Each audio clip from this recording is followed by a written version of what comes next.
Od postanka čoveka pa sve do pre nekoliko stotina godina ljudi su ratovali onim što mi sada nazivamo hladnim oružjem. Otkrićem baruta oružje postaje ubojitija, a ta ubojitost kulminira u Drugom svetskom ratu kada su Amerikanci bacili 2 nuklearne bombe na Japan.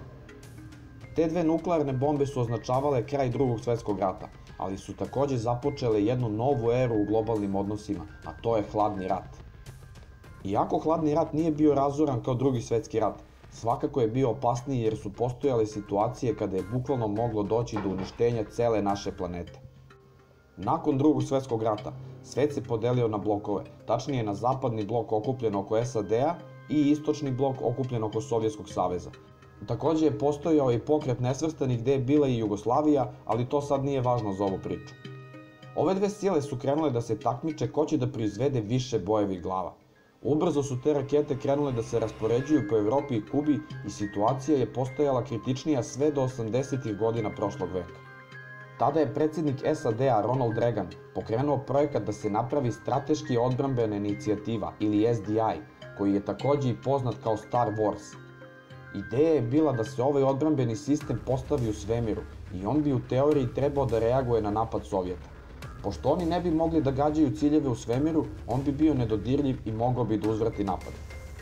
Naravno, ovaj projekat je uplašio Sovjete, te su oni krenuli da razvijaju sopstveni odbrambeni sistem i tako su 1985. napravili ono što je glavna tema ovog klipa, a to je projekat poznat kao Perimetar ili Mrtva ruka. Formalno, Sovjeti nikada zvanično nisu pričali o ovom oružju, kao što inače i ne rade, ali na osnovu intervjua zvaničnika i špioniranja od strane zapadnih sila znamo da ovo oružje sigurno postoji. Mrtva ruka je zapravo autonomni sistem umreženih nuklearnih glava, koji je u normalnim okolnostima isključen. Ukoliko postoji opasnost, sistem se uključuje i onda radi bez ljudske kontrole. Dok je u funkciji, mrtva ruka prima signale od senzora postavljenih širom Rusije, koji mere nuklearne i seizmičke promene. Ukoliko sistem proceni da je došlo do napada na zemlju, onda ispaljuje 4 rakete koje onda nadleću ceo prostor Sovjetskog saveza i daljinski aktiviraju ostale nuklearne glave, koje onda poleću u pravcu Sjedinjenih Američkih Država, jer budimo realni, jedino su oni mogli da pomisle da napadnu Rusiju u tom trenutku. Napad bi bio toliko velik da bi u teoriji trebao da izbriše celu SAD, ali pre nego što rusofili počnu da slave, moram vam reći da bi ovakav napad najverovatnije uništio celokupan život na zemlji. Već sam rekao da je ovaj sistem autonoman, što znači da se on može aktivirati čak i ako je cela Rusija uništena.